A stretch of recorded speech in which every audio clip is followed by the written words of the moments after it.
The transport ship descended through clouds that shimmered like oil on water. Taesoon pressed his face against the window, watching the Velmer homeworld grow larger below. Crystal spires rose from the surface like frozen lightning, catching the light of 3 distant suns. He had seen many alien worlds in his 15 years as a diplomat, but this one made his breath catch. "Stop gawking," Jiwon muttered beside him, adjusting her formal uniform for the 5th time. "We need to review the protocols again. The Velmer take physical boundaries very seriously." Taesoon smiled at his protocol officer. Jiwon worried enough for both of them. "I know. No handshakes. No pats on the back. Keep at least 2 meters distance at all times." "I've read the briefing." "Reading it and following it are different things," Jiwon said. She pulled up a holographic display. 3 months ago, a Krell ambassador accidentally brushed against a Velmer trade minister. They almost started a war. These people consider touch to be either sacred or hostile. There's no middle ground.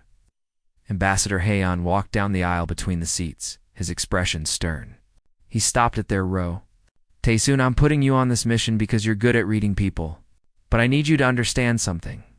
The Velmer Empire controls the richest mining systems in this sector.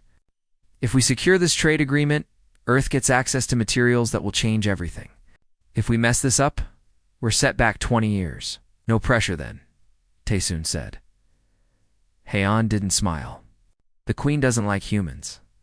She doesn't like anyone, actually. Her people call her the Ice Crown. In 300 years of rule, she's never allowed anyone to touch her. Not even her own family. So whatever you do, keep your distance. The ship landed on a platform that looked carved from a single enormous diamond. Taesoon followed the delegation through corridors that hummed with energy. Velmer citizens stopped to stare at the humans. Their skin glowed faintly with bioluminescent patterns that shifted like slow fireworks under their translucent outer layer. They were beautiful and strange. Bodies that seemed almost human but moved with an inhuman grace. Every single one of them stepped back as the humans passed, creating a clear bubble of empty space. The throne room took Taesong's breath away. The ceiling soared hundreds of meters overhead, made entirely of crystalline structures that caught and split light into rainbow patterns. At the far end, on a platform that floated without visible support, sat Queen Yura. She was smaller than Taesoon expected. Most Velmer stood over 2 meters tall, but the Queen was barely his height. Her skin glowed with a deep blue light that pulsed slowly like a heartbeat. She wore robes that seemed to be made of liquid metal, and her eyes were the color of deep space, black with tiny points of light that looked like stars. The human delegation bowed. Ambassador Haeon stepped forward, carefully maintaining his distance. "Your Majesty, we come representing the Terran diplomatic corps to discuss matters of mutual benefit." Queen Yura's voice was clear and cold. "Humans, the species that touches everything. I have read the reports. You embrace when you meet. You shake hands to seal agreements. You pat each other for comfort. Your children climb on their parents like animals. Disgusting." Taesoon felt G1 tense beside him. This wasn't going well. "I mean, no offense to your customs, Your Majesty," Hyun said smoothly. "We understand and respect the Velmer way. We will maintain proper distance at all times." "See that you do," the Queen said. She gestured to her advisors. "Present the trade proposals." For the next hour, Taesoon stood quietly while diplomats from both sides discussed mining rights, shipping lanes, and tariff structures. It was boring work, the kind that required patience and careful word choice. He watched the Queen instead of listening to the numbers. She sat perfectly still on her floating platform, her expression never changing. But Taesoon noticed small things. The way her fingers tightened on the armrest when her own advisors contradicted her. The slight dimming of her skin when the humans mentioned technology sharing. She was angry, he realized. Not at the humans specifically, but at something deeper. The platform beneath the Queen made a sound like breaking glass. Taesoon saw it tilt, just a fraction. The Queen's eyes widened. The platform's anti-gravity field was failing. Everything happened in slow motion. The Queen started to fall. Her guards were too far away. The platform tipped further and she stumbled toward the edge. 3 meters above the crystal floor, Taesung moved without thinking. He ran forward, covering the distance in seconds. His hand caught the queen's shoulder just as she pitched forward. He pulled her back from the edge, steadying her weight against him. The throne room went absolutely silent. Taesung became aware of several things at once.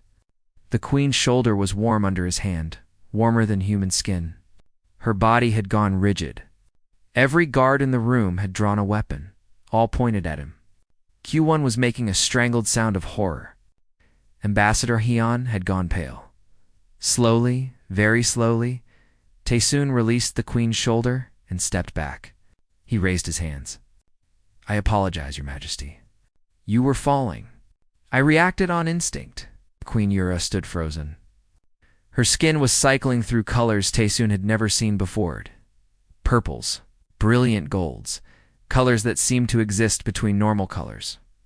Her guards waited for her command to fire, then the queen raised her hand. She pointed directly at Taesung, her finger steady. The entire court held its breath. "Touch me again, human," she said. Nobody moved. Taesung wasn't sure he had heard correctly. "Your Majesty?"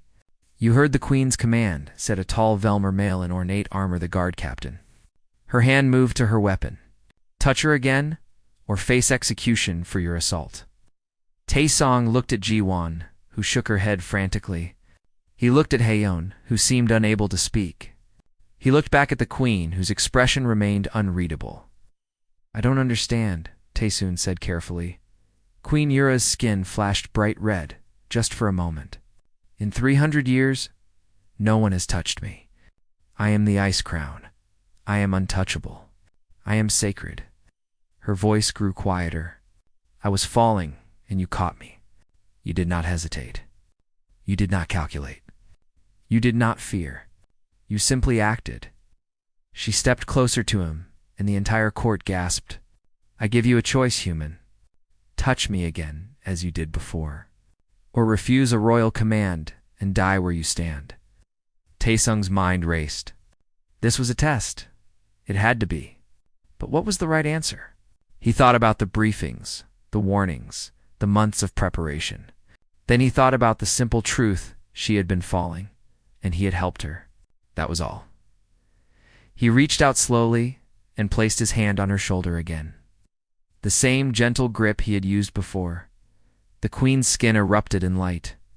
Colors cascaded across her body like a storm, patterns forming and dissolving too fast to follow.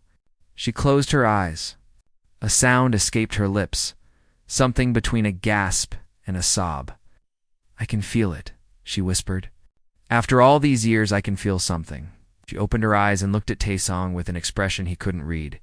"You and I need to talk. Human. Alone. Clear the throne room, Your Majesty." "I must protest," the guard captain began. "Clear it," the queen commanded. Now, as the Velmer court filed out, Ji-won grabbed Taesung's arm. "What have you done?" she hissed. Taesung watched the queen's glowing form. "I have absolutely no idea." The throne room doors sealed with a sound like thunder. Taesung stood alone with the most powerful ruler in 3 star systems. And he had no idea what to say. Queen Yura descended from her repaired platform, her feet touching the crystal floor. She walked toward him, each step making soft, chiming sounds. Taesung forced himself to stay still, even though every diplomatic instinct screamed at him to back away. "Do you know why I commanded you to touch me again?" the queen asked. "No, Your Majesty, neither do I." She stopped 2 meters away, maintaining the traditional distance.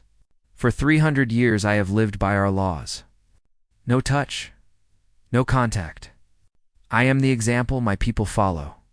And then you, a human I had never met, reached out without permission and grabbed me. I'm sorry. You were falling, and I stopped apologizing." Her skin flashed red again. "That's what makes this so difficult. You keep apologizing for helping me. Don't you understand how strange that is?" Taesung shook his head. "Not really," Queen Yura laughed, a sharp, bitter sound. "Of course you don't. You're human. You probably hug your friends when you see them. You probably hold hands with people you love. You probably don't think twice about a hand on someone's shoulder. Well, yes, Taesoon admitted. My people are dying, the queen said suddenly. The words hung in the air between them.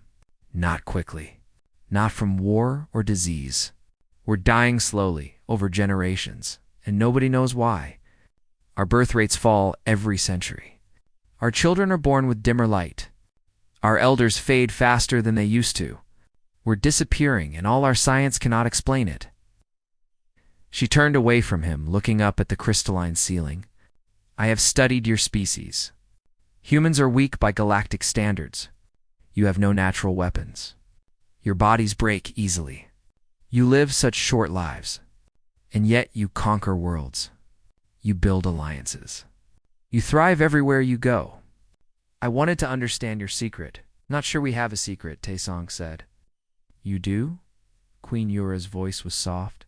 When you touched me, just for those few seconds, I felt something I haven't felt in 300 years.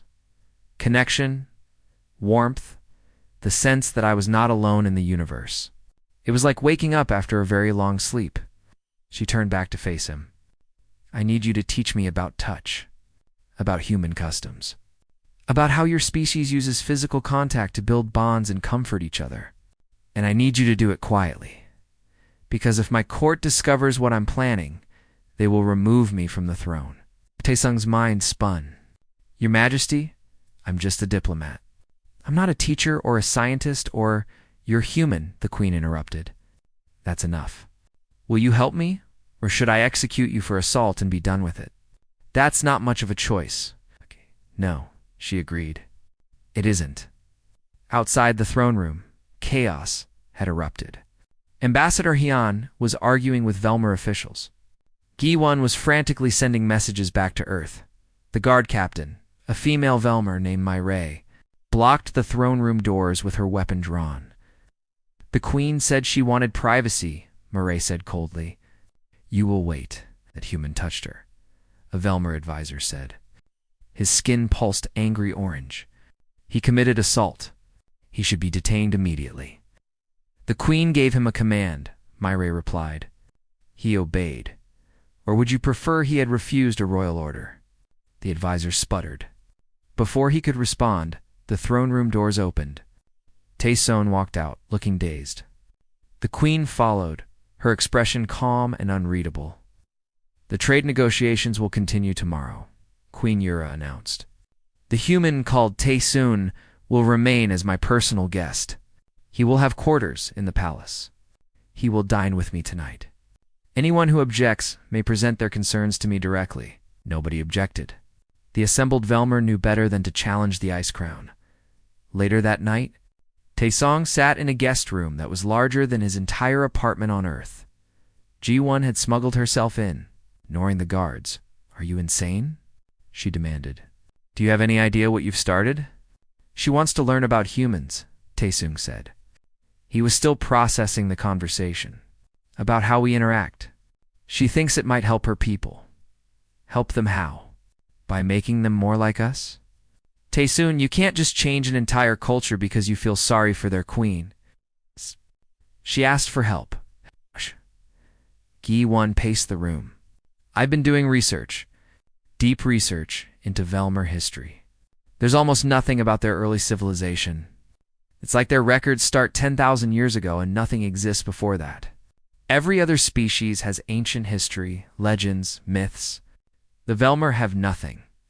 Maybe they lost it, Taesung suggested. Or maybe they erased it, Ji-won said. Maybe there's something in their past they don't want anyone to know, Soft Chime announced a visitor. Taesoon opened the door to find a young Velmor female standing there. Her skin glowed pale green with nervousness. I am Hannah, she said quietly. The queen sent me. I am to be your student as well. My student? Hannah stepped into the room, looking around nervously. The queen cannot learn alone. It would be too obvious. She has chosen 3 volunteers from the younger court members. We are to study human customs with you. If anyone asks, we are learning about human culture for diplomatic purposes. Ji-won crossed her arms. And what's the real purpose? Hannah's skin flashed through several colors before settling on blue. The Queen believes we have forgotten something important, something about ourselves. She thinks humans remember what we have lost. Over the next week, Taeson found himself in the strangest teaching position of his life. Each evening, he met with Queen Yura, Hannah, and 2 other young Velmer in a sealed chamber deep in the palace. He taught them the simplest human gestures. The handshake took 3 days. The first time Taesong extended his hand, all 3 young Velmer flinched backward. Queen Yuro forced herself to reach out, but her hand trembled. "It's just a greeting," Taesun said gently. "It means trust. It means I'm not hiding a weapon. It means we're equals meeting in peace." When the Queen finally clasped his hand, her skin burst into brilliant gold. She gasped and pulled away, then immediately reached out again. Again, she commanded. They practiced for hours. By the end, the young Velmer could shake hands without flinching.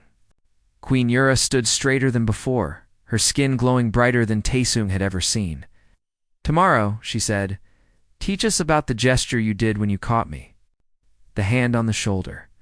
"What does it mean?" "Support," Taesun said. "It means I'm here. You're not alone.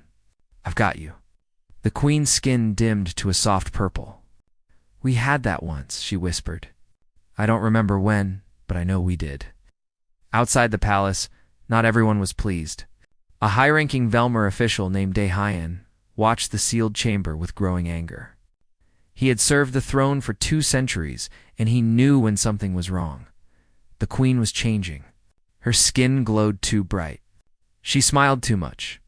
She moved differently, less stiff, more fluid, and it all started when that human touched her. Daehyun pulled up ancient files, restricted records that only the highest officials could access. He read about the plague of contact 10,000 years ago. He read about the laws that followed, the strict prohibitions, the cultural transformation that saved the Velmer from extinction. The humans were undoing everything. They were bringing back the dangerous old ways, the touching, the connection. They were going to destroy the Velmar. Through kindness, Daehyun made his decision. He began sending encrypted messages to others who felt the same way. Military commanders, traditionalist nobles, scientists who believed in Velmer purity. If the Queen would not protect their culture, then they would protect it for her, in the teaching chamber. Taesong placed his hand on Queen Yura's shoulder, showing her the gesture of support. Her skin erupted in colors like sunrise. "I feel alive," she said, tears streaming down her face in glowing droplets. "For the first time in 300 years, I feel alive." Neither of them noticed the surveillance device hidden in the crystal walls, or the angry eyes watching every moment. Dr. Sung-ho arrived on the Velmer homeworld with 3 cases of medical equipment and a head full of questions.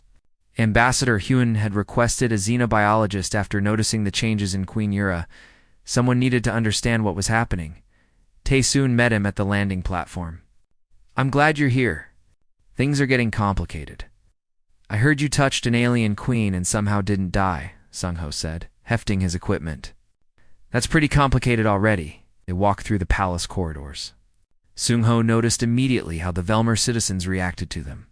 The usual careful distance, the glowing skin patterns that indicated discomfort. But he also noticed something else.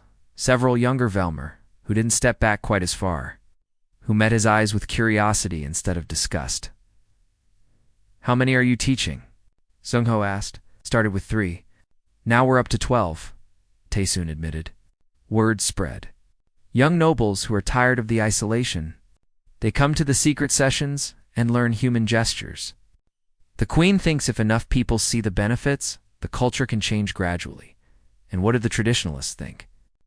Taesung's expression darkened. They're organizing. Guruwan intercepted some communications. There's a group led by High Chancellor Daehyun. They're calling us cultural contaminants, saying we're destroying Velmer purity. Suncho set up his equipment in a medical bay the Queen had provided. That evening, he attended one of the teaching sessions. He watched Taesun demonstrate a simple pat on the back, encouragement, congratulations, friendly support. He watched Hannah practice the gesture with another young Velmer named Jin Woo, both of them trembling but determined. and he watched Queen Yura, whose skin glowed brighter than any Velmer he had seen. "Your Majesty," Sung-Ho said carefully, "may I run some medical scans?" "I'm curious about the biological changes," the Queen agreed. Over the next 3 days, Sung-Ho collected data that made him question everything he thought he knew about the Velmar species. "It's not psychological," he told Taesung and Ji-won in a secure room. "I mean, it is, but it's also deeply physical. Look at these neural scans.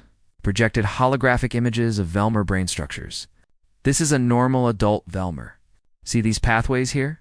They're almost dormant. But look at Queen Yura's scans after 3 weeks of touch therapy. The difference was startling. Entire regions of the Queen's brain had lit up with activity, neural pathways growing and connecting like a forest after rain. It's like her brain was asleep," Sung-Ho said. "The touch is waking it up. And look at this, her bioluminescence isn't just emotional display. It's directly connected to neural activity. When she touches someone, or is touched, her entire nervous system responds. Could this explain why they're declining?" Juan asked. Sung-Ho pulled up more data. "I accessed historical medical records. The Velmer have been getting dimmer for 10,000 years. Neural pathway reduction. Decreased emotional range. Lower birth rates. It all correlates with the no-touch culture. But why would they create a culture that kills them?" Taesoon asked. "Fear," said a voice from the doorway. Queen Yura entered, followed by Guard Captain Myray. "Had the royal historians searched the deepest archives?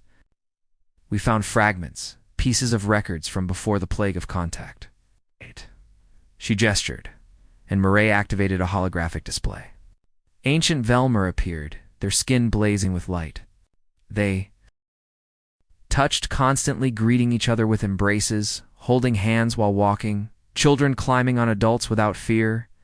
"This is what we were," the Queen said softly. "Before the plague, we were a species built for connection. Our entire biology evolved around physical contact. The bioluminescence allowed us to share emotions through touch. We were never meant to be alone." "What happened?" Taesoon asked. Another image appeared. Velmer lying in rows, their skin dark and lifeless. Thousands of them. Millions. "A virus that spread through contact," the Queen explained. "It killed half our population in a single generation. The survivors did what survivors do. They overcompensated. They created laws against touching. They built a culture of isolation. They convinced themselves that distance meant safety. And it worked," Myray added. "The plague ended, but the culture remained." Sung-Ho studied the medical data from the plague. "This virus has been extinct for 9,000 years. You're safe now. There's no medical reason for the no-touch laws. Just try telling that to 10,000 years of tradition," the Queen said bitterly. "I showed these findings to the High Council. Do you know what they said? That the plague was our punishment for being too connected. That isolation is our strength. That humans are trying to trick us into becoming weak again." Daehai and Juan said. Queen Yura nodded.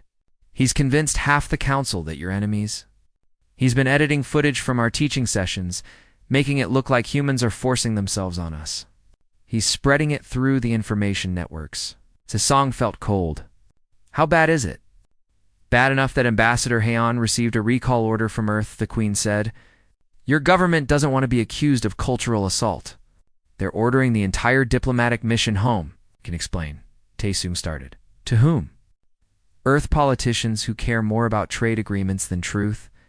Velmer citizens who have been taught since birth that touch is either sacred or violent." The Queen's skin flashed frustrated red. Daehai is a master of propaganda. He's framing this as human imperialism. The rescue of innocent Velmer from contamination. Array stepped forward. "The Queen has called an emergency session of the Grand Assembly. Every major power in the galaxy will be watching. She's going to make her case publicly." "That's incredibly dangerous," Ji-won said. "So is dying slowly over another 10,000 years," the Queen replied. "I'm done hiding. I'm done pretending our culture isn't killing us. If I'm removed from the throne, so be it.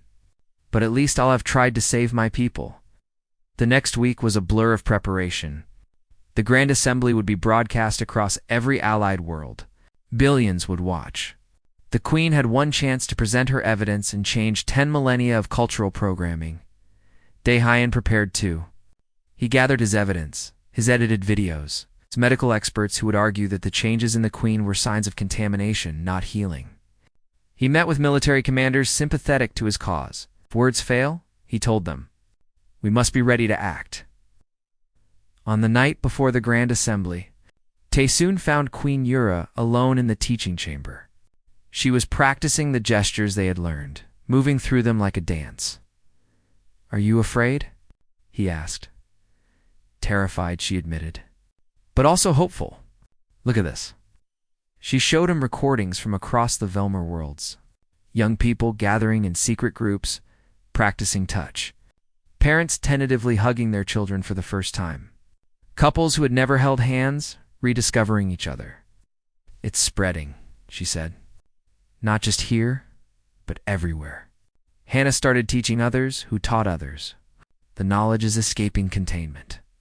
Even if the assembly condemns us, this will continue. That's good, isn't it? The Queen's skin dimmed. Daehyun knows it too. That's why I'm afraid. Men like him don't give up power peacefully. If he can't stop this through politics, he'll find another way. She turned to Taesong. Whatever happens tomorrow, I want you to know that you saved my life. Not just when you caught me on the platform. Every day since then. You reminded me what it means to be alive. Taesong reached out and placed his hand on her shoulder, the gesture that started everything. You did the same for me. Before this, I was just going through motions. Following protocols. You showed me that sometimes the rules need to break. The Queen covered his hand with her own the first time she had initiated touch. Her skin glowed warm gold. Tomorrow we change the galaxy. Or die trying. In the shadows outside the chamber, Daehyun watched through his surveillance feeds. He had heard enough. He activated his communicator. Begin final preparations, he ordered. If the Queen succeeds tomorrow, we lose everything. Make sure she doesn't succeed. The pieces were moving into position. The Grand Assembly would be more than just a political debate.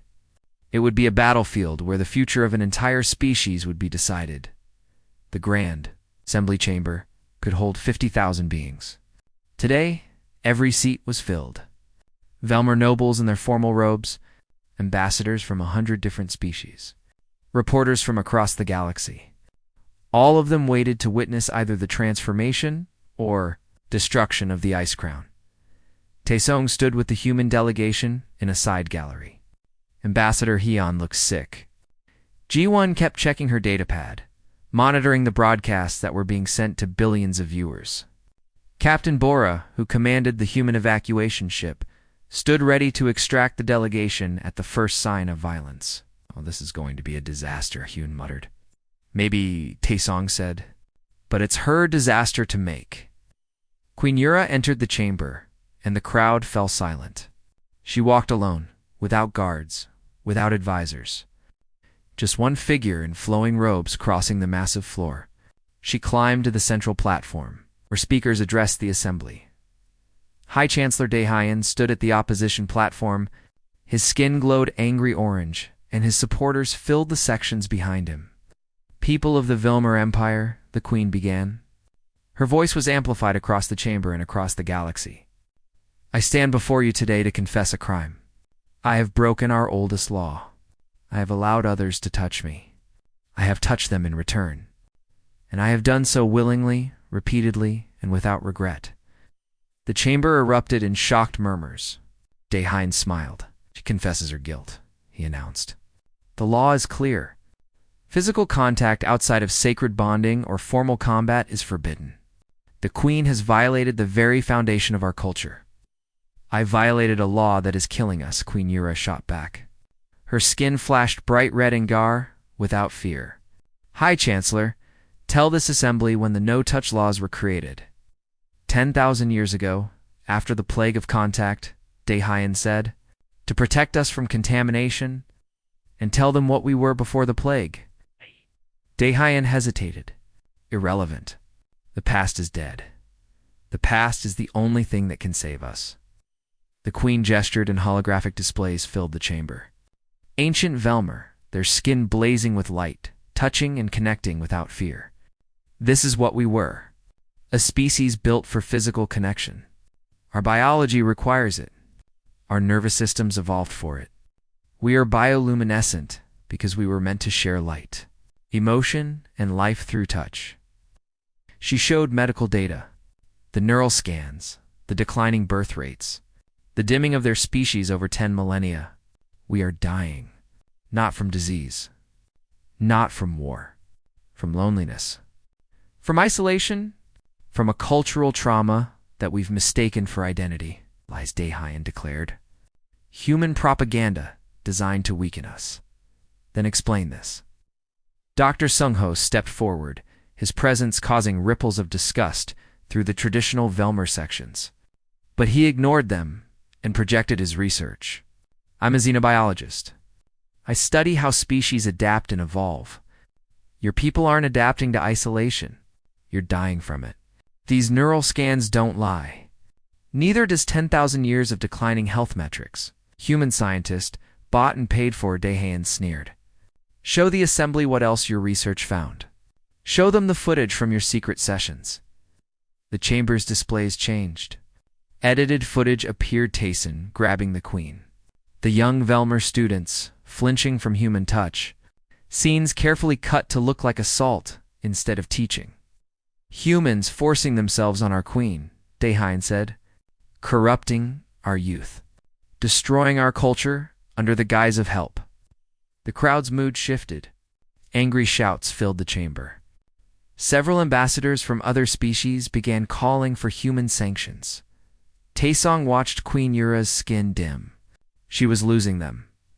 Then Hannah stood up. The young Velmer walked down from the gallery, crossing the assembly floor. Security moved to stop her, but the queen gestured them back. My name is Hannah, she said, her voice trembling but clear. I am a noble of the Silver House. 3 weeks ago, I volunteered to learn human customs. The High Chancellor's footage is edited. He removes context. He removes consent. He removes truth. She pulled up unedited recordings from the teaching sessions. This is what actually happened. Humans asked permission before every touch. They explained the meaning of every gesture. They stopped immediately if anyone showed discomfort. They treated us with more respect than our own culture has shown us in 10,000 years. Hannah turned to face the crowd. I was taught since birth that touch was duh. Angerous, that connection was weakness. That isolation was strength. And I believed it, even as I watched my parents live separate lives in the same house. Even as I watched my generation produce fewer and fewer children. Even as our light dimmed year by year, her skin began to glow brighter. Then a human taught me to shake hands. Just a simple gesture of greeting and trust. And for the first time in my life, I felt connected to another being. It didn't hurt. It didn't contaminate me. It made me feel alive. She crossed to where her mother sat in the noble section. The older Velmer woman's skin flashed through colors of shock and fear as Hannah approached. I love you, Hannah said to her mother. I've never told you that. I've never been allowed to show you that. We live by rules that keep us apart, even in the same room. Hannah extended her arms, the human gesture of embrace. The chamber held its breath. Her mother stared at her daughter's outstretched arms. Tears began flowing down her face in glowing streams. Then, slowly, hesitantly, she stood and stepped into her daughter's embrace. The moment they touched, both of their skins erupted in brilliant light. Colors cascaded across their bodies, gold and blue and purple, and shades that had no names. The mother sobbed, holding her daughter tight. I forgot, she whispered. I forgot what you felt like when you were small.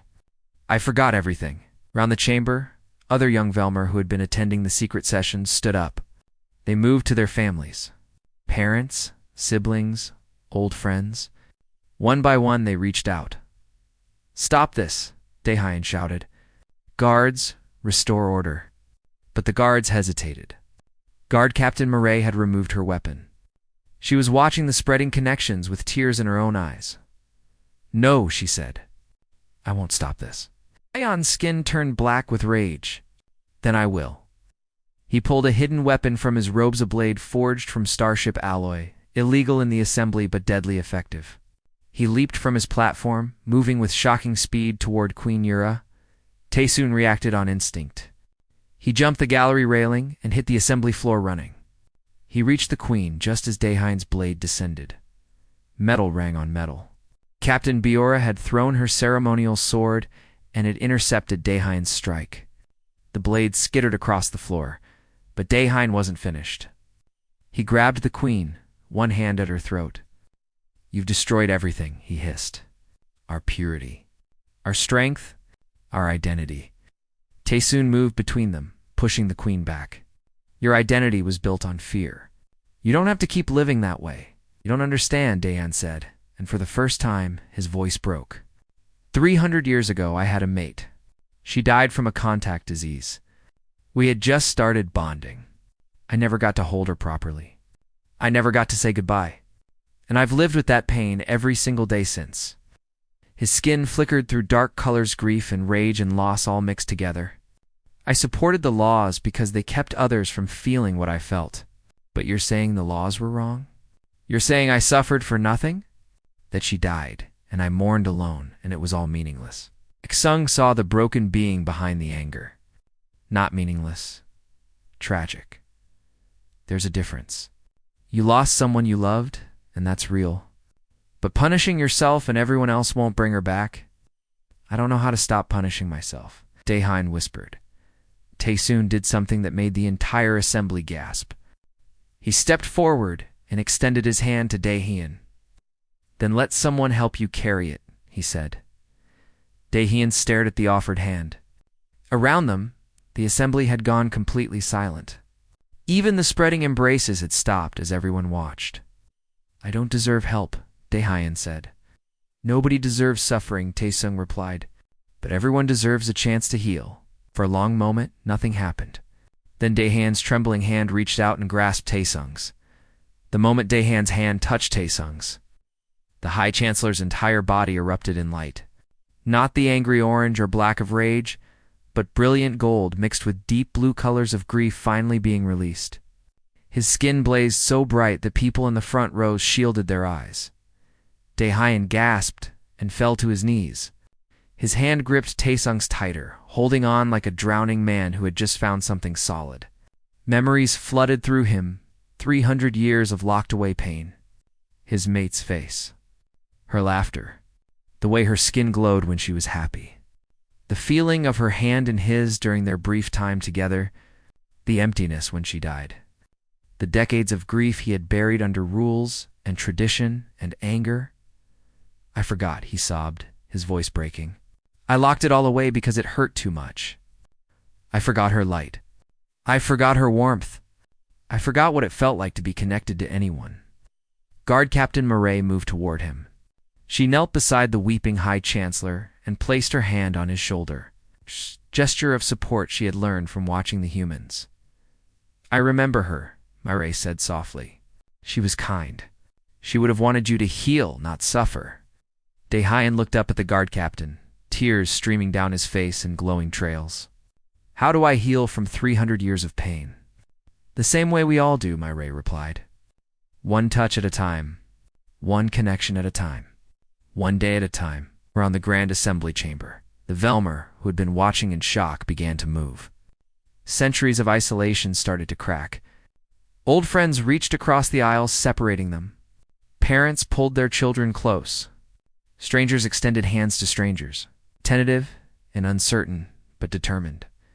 The neural feedback of so many Velmer touching simultaneously created an effect nobody had predicted. The bioluminescence of their skin began to synchronize, pulsing in waves across the chamber. The light grew brighter and brighter until the entire assembly glowed like a star. The brightness triggered something deep in. Velmer biology, a racial memory coded into their genes. For 10,000 years, it had been dormant. Now it awakened. Every Velmer in the chamber felt it at once. A connection, deeper than words, carried through light and touch. They could sense each other's emotions, not invading, but sharing. Grief and joy and hope and fear, all flowing together in a tide of shared experience. It was what their species had lost when they stopped touching. It was what made them whole. Queen Yura stood at the center of it, her skin blazing brighter than anyone's. She looked at Taesoon with wonder. "This is what we were," she said. "Before the fear. Before the plague, we were connected, all of us. One species, one light." The glow began to fade slowly as the Velmer learned to control the intensity. But the connection remained. Thousands of Velmer in the assembly, all feeling each other's presence for the first time in their lives in the audience sections. The non-Velmer observers watched in stunned silence. Ambassadors from a dozen species recorded everything. This wasn't just a political revolution. It was a biological awakening. Dr. Sung-ho was frantically taking readings with his medical equipment. The neural activity levels were off the charts. He pulled Taesoon aside as the assembly dissolved into tearful reunions and tentative explorations of touch. "You've triggered something incredible," Sung-ho said, showing him the data. "Look at these scans. Every Velmer in this room is showing neural regeneration. Pathways that were dormant for generations are lighting up. This isn't gradual healing, this is transformation. Is it safe?" Taesoon asked, worried. "I think it's the safest thing that's ever happened to them. Their bodies are remembering how to function properly. But we're going to need to monitor this carefully. An entire species healing from trauma all at once, there could be complications." Ambassador Hain approached them, looking dazed. "Earth is sending new orders. They want us to stay. To help manage this transition, apparently, every major government in the galaxy wants to study what just happened here." Ji-won joined them, her datapad showing news feeds from across the Velmer Empire. "It's spreading. Reports are coming in from other worlds." Velmer, who watched the broadcast, are starting to touch each other.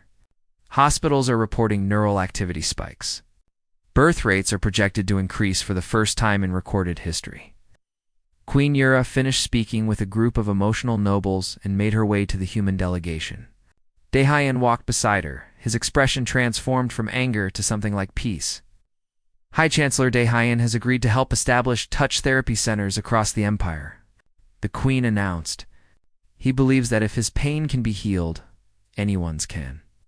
He wants to dedicate his remaining years to helping others recover what they've lost." Daehyun extended his hand to Taesoonga, proper handshake, still somewhat awkward but genuine. "I apologize for my actions. Fear made me cruel. You showed me there was another way." "You were protecting your people," Taesoon said, shaking his hand. "You just needed to learn that protection doesn't always mean walls." Over the next 18 months, the Velmer Empire transformed. The change wasn't easy or simple. There were complications, setbacks, and resistance from some traditionalist communities. Some older Velmer couldn't adjust their neural pathways to set in isolation. But the younger generations embraced the new way eagerly. Touch therapy centers opened on every major world. Human counselors worked alongside Velmer psychologists to help people process 10,000 years of repressed connection. Birth rates began climbing. Children born after the Grand Assembly glowed brighter than any Velmer in living memory. Hannah founded a movement called the Radiant Path, teaching that true strength came from connection, not isolation. Within a year, she had millions of followers across the empire. Her mother worked alongside her, making up for lost decades of distance. Dr. Sung-ho stayed on as chief medical advisor, studying the long-term effects of the neural regeneration. His research papers changed how the galaxy understood species, psychology, and cultural trauma. G1 became the head of a new diplomatic protocol office dedicated to recognizing when cultural practices might be harmful rather than traditional. Her work prevented 3 other species from similar slow extinctions over the next decade. Guard Captain Myray took early retirement from military service and became the head of Velmer Cultural Recovery, working to restore lost history and help her people reconnect with their forgotten past. Daehyun dedicated his remaining years to the healing centers. He never fully recovered from his grief, but he learned to carry it differently, shared with others who understood loss rather than locked away in isolation. He died peacefully 30 years later, surrounded by friends who held his hands as his light faded. Taesoon continued as a roving ambassador, searching the galaxy for other species who had lost themselves to trauma and fear. He found 7 more civilizations that needed help remembering who they were. Queen Yura often joined him, using her experience to guide other leaders through similar transformations. They never became romantic partners. Their relationship was deeper than that.